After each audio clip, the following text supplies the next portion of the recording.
composantes d'une image de marque forte, bien, le tout commence avec une vision.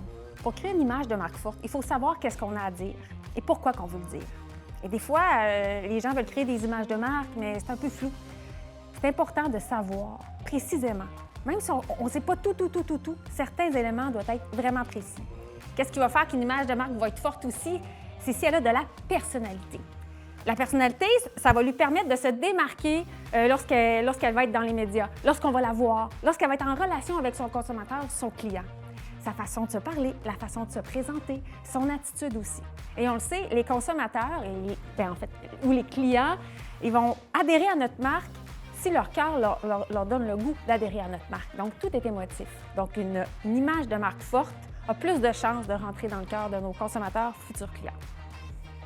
Quelle est la recette gagnante d'une bonne stratégie 360? Ce qui est important, si on veut que notre marque soit forte et qu'elle ait une personnalité de marque forte, c'est que lorsqu'on la fait parler, lorsqu'on la fait se promener sur les différents médias, lorsqu'on parle d'une stratégie 360, ça veut dire que partout où on va la voir, partout où on va être en contact avec, notre message va être constant. On va vivre la même expérience et c'est ça qui est important. Une stratégie à 360 degrés, c'est une stratégie qui va être constante, pertinente et qui va avoir du souffle. Le souffle en langage marketing, ce que ça veut dire, c'est que notre idée, elle va être bonne 1 an, 2 ans, 3 ans. Parce qu'on va toujours pouvoir construire sur cette marque-là. Un exemple que j'aime toujours mentionner, c'est le fameux « Just do it tonight ». C'est tellement puissant et à chaque fois qu'on rencontre la marque, c'est le « Just do it » qui transcende et c'est ça qui est important. Donc, une stratégie à 360, c'est une stratégie qui ne déroge pas du chemin qu'on lui dit de prendre, à 360 degrés. Donc, chaque fois qu'on se retourne, qu'on est en contact avec la marque, le message est constant et notre expérience est constante. C'est ça, une stratégie à 360 degrés. Et ça change tout. En quoi une personnification d'une marque est-elle une stratégie efficace? Évidemment, on peut penser à l'exemple de Mme Labrisky! Évidemment. Mais vous devez savoir qu'à la base, moi, de mon projet, c'était pas prévu de mettre Mme Labrisky de l'avant. C'est juste adonné comme ça parce que j'incarnais complètement ce que je faisais et que je le faisais avec amour. Et ça a donné que les gens disent « Mon Dieu, tu as créé un personnage! » Eh bien, j'ai une nouvelle pour vous. Mme Labrisky n'a pas créé de personnage. C'est moi quand je suis heureuse et que j'aime ce que je fais.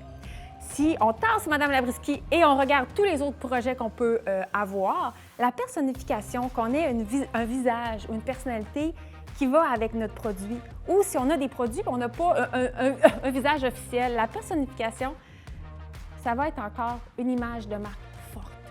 Un produit, si on sait exactement quels sont ses attributs, sa valeur ajoutée, pourquoi qu'on devrait l'avoir, quelles sont ses forces et ses faiblesses, on est capable de lui faire une personnalité de marque très, très forte avec une personnalité pour charmer. Donc, si on veut se coller à une image, mais que ça ne fit pas, si ce n'est pas un mariage parfait, ça ne fonctionnera pas. Il n'y a rien de gratuit là-dedans. Le mariage parfait, c'est la seule façon. Et des fois, les marques n'ont pas besoin de s'associer à un personnage. Ils ont juste à être eux-mêmes, puis leur faire vivre, leur donner un jargon. Par exemple, chez Mme Labrisky, j'ai inventé le jargon « Tadamski » ou « Raski ». Pourquoi? Parce qu'à la base, moi, je voulais me différencier de la masse, de tous ceux qui créent des recettes. Il fallait que je sois différente. Et ça a commencé avec créer mon langage, ma façon de parler. Quand on voit ces mots-là, on sait, c'est comme les Schtroumpfs. C'est Schtroumpf fort! On sait que c'est les Schtroumpfs qui parlent. Quand on voit Tadamski, on sait que c'est Mme Labrisky. Mais un autre produit unique, avec son jargon, sa façon de parler, peut arriver à faire ça. Ça, c'est de la personnification, sans nécessairement y coller un visage. Ça, c'est une personnalité de marque forte. Et lorsqu'en plus, elle a une stratégie à 360, eh bien, ça fait vraiment un produit avec de la personnalité. Et c'est ça aussi, la personnification. Ça fait partie d'une stratégie de base, mais il y a une chose qui est certaine, ça, c'est toujours une stratégie gagnante.